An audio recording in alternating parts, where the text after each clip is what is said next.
નમસ્કાર દર્શક મિત્રો, હું છું દિનેશ હરિયાણી. એ Pathshala by D B Hariyani YouTube channel ઉપર આપનું હાર્દિક સ્વાગત કરું છું.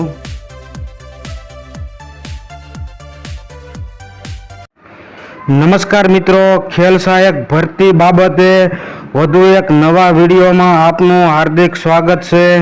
મિત્રો, આજના વિડીયોમાં ખેલ સહાયક ભરતી માટે અત્યારે જે હાલ શાળા પસંદગી માટેની પ્રોસેસ ચાલુ છે અને તેમાં આપણે શાળા પસંદગી માટેનું જે ફોર્મ ભરવાનું થાય છે તેમાં કેટલાક મિત્રો ભૂલો કરે છે, જેથી એટલે એમને ભવિષ્યમાં તકલીફ પડે અથવા તો તેમને તકલીફ ન પડે એટલા માટે આજનો આ વિડીયો ખાસ બનાવવાનો હેતુ છે. તો મિત્રો, આજના આ વિડીયોની અંદર ખેલ સહાયક ભરતી માટે શાળા પસંદગી બાબતે ધ્યાનમાં રાખવાની બાબતો અને તેની તમામ સંપૂર્ણ પ્રોસેસ વિશેની વાત કરવાની છે.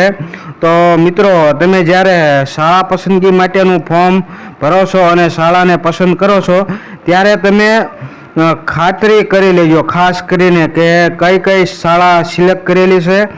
અને મિત્રો, શાળા પસંદગી કરતી વખતે ખાસ કાળજીપૂર્વક ધ્યાન રાખજો. અને જો એક વખત તમે શાળા પસંદ કરી અને સેવ આપી દીધું તો ત્યારબાદ કોઈ પણ પ્રકારનો સુધારો થશે નહીં, તેમાં કોઈ પણ પ્રકારનું એડિટિંગ થશે નહીં. એટલે કાળજીપૂર્વક ફોર્મ ભરજો. તો જોઈએ આપણે હવે કઈ રીતની પ્રોસેસ છે.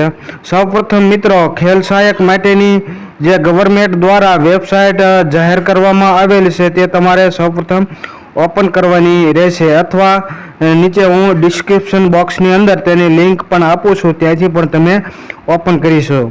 તો હવે વેબસાઇટ ઓપન કર્યા બાદ અહીંયા તમારી સામે ખેલ સહાયક માટે શાળા પસંદગીની પ્રક્રિયા તારીખ 1/3/2024 શુક્રવાર સુધી કરી શકાશે. ત્યાં આગળ સૌપ્રથમ તમારે ક્લિક કરવાનું છે. કરતાની સામે તમારી સામે આવી રીતે લોગિન કરવા માટે ખોલી જશે. એમાં સૌપ્રથમ તમારે સેટ પરીક્ષાનો સીટ નંબર, ત્યારબાદ મોબાઈલ નંબર અને ત્યારબાદ તમે જે પાસવર્ડ સેટ કર્યો છે તે પાસવર્ડ દાખલ કરવાનો છે. ત્યારબાદ કેપ્ચા કોડ નાખવાનો છે અને નીચે લોગિન થઈ શકશો. હવે મિત્રો, તમે લોગિન થયા બાદ તમારી સામે આવી રીતે ડેશબોર્ડ ખુલી જશે. તેમાં પ્રિન્ટ એપ્લિકેશન લખેલું છે, ત્યારબાદ બાજુમાં વ્યૂ સ્કૂલ લખેલું હશે. તેમાં સૌપ્રથમ તમારે વ્યૂ સ્કૂલ ઉપર સિલેક્ટ કરવાનું છે. આવી રીતે પ્રોસેસ થતાં નીચે સ્કૂલોનું લિસ્ટ આવી જશે.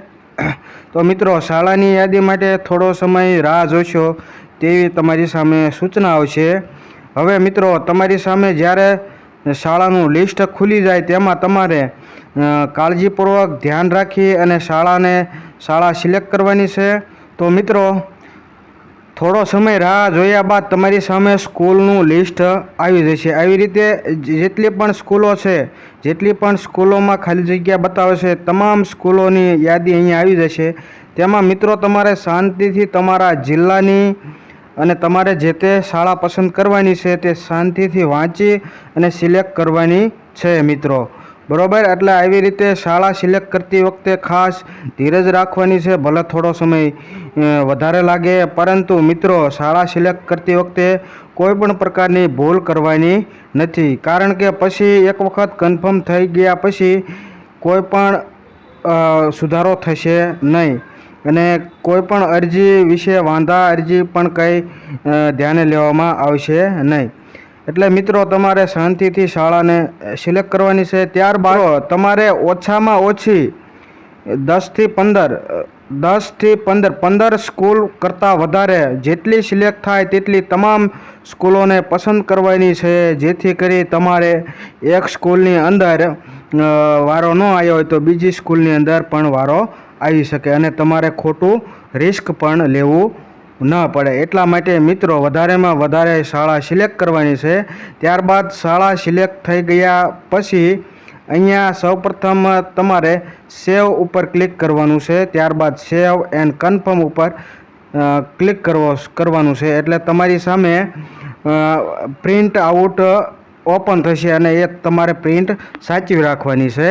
તો મિત્રો, અમારો વિડીયો જો ગમ્યો હોય તો વધુ તમારા મિત્રો સાથે વિડીયોને શેર કરો અને વિડીયોને એક લાઇક આપી અને ચેનલ નવા હોય તો ચેનલને સબસ્ક્રાઈબ કરી લો. Thank you for watching.